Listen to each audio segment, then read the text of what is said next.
A 74-year-old gentleman occupied the chair in my consultation room, his fingers quivering not due to any illness, but stemming from a condition infinitely more prevalent and infinitely more hushed. He gazed directly into my eyes and murmured softly, "Doctor, I had no idea I was causing harm to myself." Over numerous years, he had engaged in what countless millions of men perform in seclusion without ever comprehending the subtle harm it inflicted upon his physique, his sentiments, and indeed his sense of assurance as a male. And he stands far from solitary in this regard. Hello, I am Dr. Rachel Collins, a urologist and specialist in men's health possessing more than 12 years of expertise in assisting senior men to safeguard their vigor, closeness, and self-respect. And today, I desire to address a topic that the majority of physicians never elucidate adequately. What truly transpires within your body as you grow older, and how self-gratification, when executed incorrectly, can covertly influence your corporeal and psychological well-being. You have been informed that it is innate, innocuous, even beneficial. And that holds truth, yet solely if you comprehend how your body transforms after reaching 60. Because the reality remains, the manner in which you handle yourself presently can either aid in maintaining your blood flow, shielding your prostate, and rekindling your self-assurance, or subtly erode those very elements. Therefore, remain engaged with me because today, I am disclosing 5 self-pleasure insights that older men regret not discovering earlier. And the final one, insight number 5, possesses the potential to utterly transform how you experience aging, form bonds, and perceive sensations for the remainder of your existence. Before we proceed, kindly grant me one minor request. Press that subscribe button and activate the notification bell to ensure you never overlook another candid, age-tailored health recommendation crafted for men such as yourself. And inform me in the comment section, from which location are you viewing this? I thoroughly enjoy observing our assemblage of resilient, sagacious men hailing from every corner of the globe. Now, let us initiate with insight number 1. And this particular one might alter your self-perception permanently. Insight number 1. Your erection no longer constitutes the entire narrative, and that is perfectly acceptable. I recollect a patient, aged 72, who settled into the seat and declared, "Doc, I am unable to perform as I once did. Does this imply I am no longer a man?" That inquiry shattered my heart because I have encountered it on hundreds of occasions. Numerous men arrive at their 60s or 70s and silently experience alarm. Sensations lack the firmness or rapidity or dependability of yesteryears, and they presume this signifies their masculinity is diminishing. But here lies the truth I desire every man over 60 to internalize. Your erection no longer represents the complete tale. And that does not signify defeat. That signifies progression. As we mature, our bodies undergo transitions. Blood circulation decelerates. Hormonal levels vary.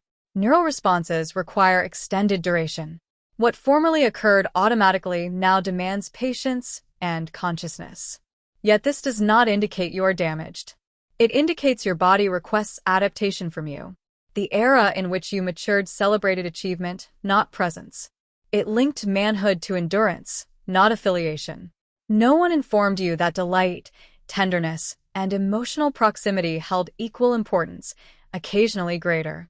I have witnessed men rediscover closeness, not by pursuing what vanished, but by accepting what evolved. You retain the ability to encounter release, fulfillment, and emotional intimacy even absent the complete reaction you possessed at 25.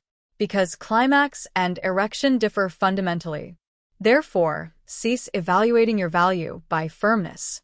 Commence evaluating it by linkage to yourself and to your companion. When you abandon pursuit of the past and begin investigation of the present, you rediscover your humanity, your tranquility, and your assurance. That explains why this initial insight holds profound significance. You remain integral, remain deserving, remain capable of delight. You simply must encounter your body at its current state, not its former one. Insight number 2. Self-gratification extends beyond the physical. It encompasses the emotional and neurological realms. Allow me to relate the story of Howard, a retired serviceman in his late 70s. He visited me and stated, "Doc, I simply feel nothing anymore, not merely in a sexual sense, but overall." Initially, he attributed it to physical causes, but through conversation, I discerned his routines had subtly morphed into something distinct. He was not engaging in self-touch from desire. He performed it from routine, even melancholy. For years, it had evolved into his method for coping with isolation and tension. He failed to notice the transformation occurring. He sought to sense something within a life that had become subdued. That day, I grasped something profound. For senior men, self-gratification concerns not solely intercourse. It involves sentiment, recollection, and self-linkage. Here is the physiological explanation. Upon achieving climax, your body liberates potent substances, dopamine, serotonin, and oxytocin. These substances elevate mood, enhance slumber, and alleviate worry. For men residing solo, that minor release can genuinely prove therapeutic. It sustains nervous system equilibrium. Yet there exists a caveat. When performed thoughtlessly without consciousness, it grows empty. The action persists, but significance dissipates. That transpired with Howard. He executed the movements, yet his soul remained uninvolved. This represents the emotional snare into which many men descend. They fail to recognize their body continues seeking solace, not merely delight. Therefore, here is my counsel. Avoid it to flee yourself. Employ it to re-establish connection. Remain present. Inhale. Sense. Permit slowness, intentionality. Transform it into a means of nurturing your nervous system, not merely your physique. That renders it curative, not exhausting. And if that astonished you, the subsequent might astonish further. Because abstaining entirely from self-touch might inflict greater harm than benefit. Insight number 3. The employ it or forfeit it principle holds validity, yet suffers misinterpretation. I shall never forget Roy, a widower in his 70s who entered my clinic. He appeared vanquished. "I finally encountered someone," he uttered. "But my body fails to function anymore." He believed it damaged. He believed himself excessively aged. Yet it constituted not malfunction, but neglect. Here lies something no one discloses to senior men. Your sexual capability does not evaporate solely due to age. It wanes because your body ceases receiving necessary signals to remain vital. Analogous to muscles atrophying from inactivity, penile blood vessels and nerve terminals weaken without stimulation. Absent usage, circulation diminishes, flexibility recedes, and sensitivity blunts. This phenomenon is termed penile atrophy, and it prevails far more commonly than most men acknowledge. Yet here lies the optimistic aspect. It proves reversible. When Roy initiated gentle, steady self-stimulation, not compelled, merely patient, his circulation enhanced, sensitivity resurfaced, assurance returned. Time was required, but his body recollected because your body desires response. It awaits your focus. Therefore, if you have distanced from that bodily aspect, commence reconnection gradually, compassionately, guilt-free. You indulge not. You preserve a crucial health component. Yet conversely, certain men err excessively oppositely. They maintain sexual activity, yet in manners rewiring their brains detrimentally. This leads to a harsh reality many senior men ignore. Insight number 4. Explicit material may subtly restructure your brain and diminish your longing. An individual named Ernest, 68, consulted me one evening. He stated, "Doc, I continue self-touch, yet feel detached. Nothing truly affects me anymore."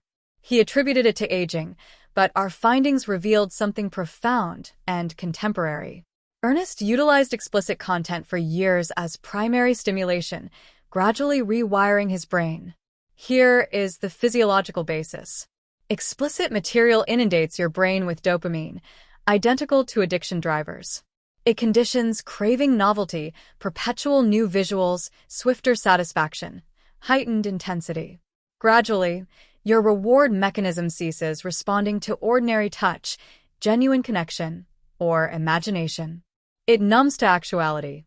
For senior men, this proves particularly destructive as brain plasticity, declines with age. Overstimulating with synthetic reward erodes natural pleasure sensitivity. Outcome: craving stimulation, yet nothing fulfills. Detachment from body, partner, personal emotions ensues.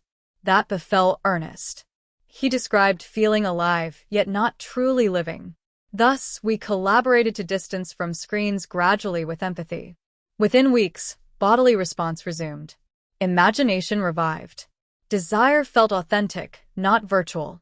If retaining one lesson from this insight, let it be, explicit material does not enhance sexuality. It reduces real sexuality sensitivity.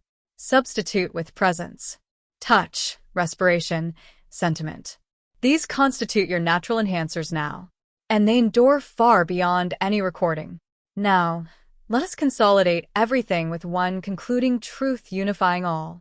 Insight number 5, self-gratification can serve as a vital support, not a burden. Among my most unforgettable patients was Walter, a 75-year-old gentleman who inquired softly, "Doctor, remains it acceptable to touch myself at this stage?"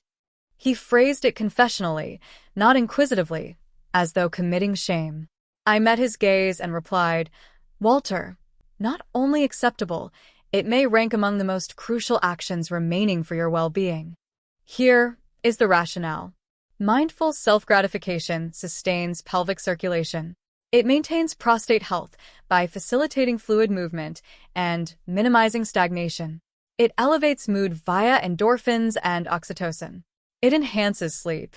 And crucially, it reaffirms your vitality, humanity, pleasure, and connection capacity. Following his spouse's passing, Walter abstained nearly 6 years. He stated, "I deemed it improper. I believed that aspect vanished." Yet upon gradual, respectful self-reconnection, his spirit elevated. He smiled more, slept better. He pursued not youth, but reclaimed dignity. That defines self-delight at your age. Not evasion, but restoration. Restoration to identity, energy, value. If pondering initiation, here is my patient advice. Commence gradually. Once or twice weekly suffices. Permit bodily reacquaintance with comfort and sensitivity. Maintain hydration and activity. Circulation reigns supreme. Even ambulation aids blood flow. Eschew explicit content. Employ imagination or mindfulness instead.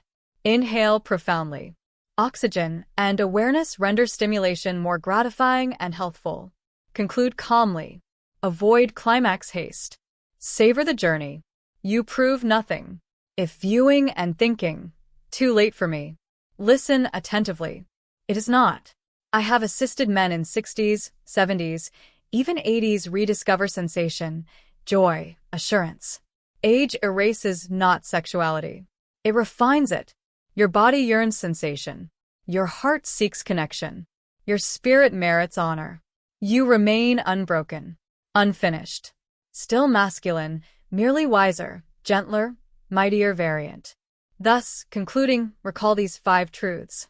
Erection defines not identity. Emotions equal biology in importance. Usage sustains bodily vitality.